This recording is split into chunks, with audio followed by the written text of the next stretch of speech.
Buradaki amacımız çocuklarda hem yardımlaşmayı sevdirmek, hem beraber birlikte iş yapabilmek, hem infak duygusunu artırmak.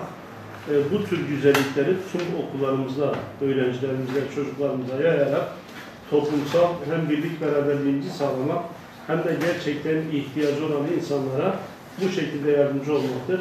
İnşallah bu protokolümüz hayırlara vesile olur, hayırlar getirir, bereket getirir.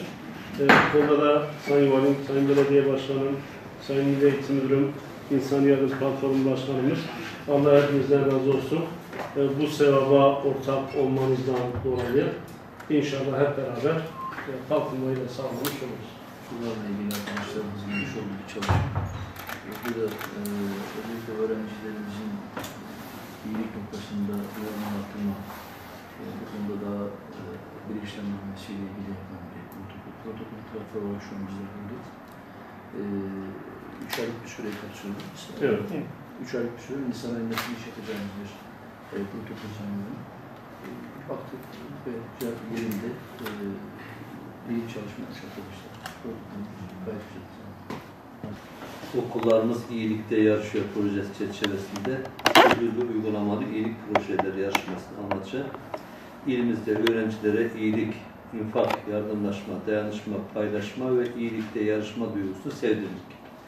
Yardım süreçlerine katılmalarını sağlayarak bir farkındalık oluşturmak amacıyla ilkokul, ortaokul ve liselerdeki öğrencilerin teşvik edilmesi, öğrencilere yarışma kültürünün kazandırılması ve öğrencilerin sosyal hayata hazırlanmasına yardımcı olmaktır. Öğrencilerin birlikte hareket etme, toplum yararına çalışma, empati kurma ve karar alma becerilerini geliştirmeye yöneliktir. Bizim de Büyükşehir Belediyemiz olarak bu çalışmanın içinde olacağımızı ifade ettik. Ben başarılar diliyorum çalışma için. Evet, ben de projenin hayırlara vesile olmasını diliyorum. Proje ortağı olarak biz de bu projede yer almaktan, Büyükşehir'imiz, Milli Eğitim Müdürlüğü ile birlikte bu projede yer almaktan büyük bir keyif ve mutluluk duyuyoruz. Bir taraftan Eğitim Birsen, diğer taraftan STP İnsan Yardım Platformu, Milli Eğitim Müdürlüğümüz, belediyemizin, Büyükşehir Belediye'mizin desteği, valiliğimizin de desteğiyle inşallah.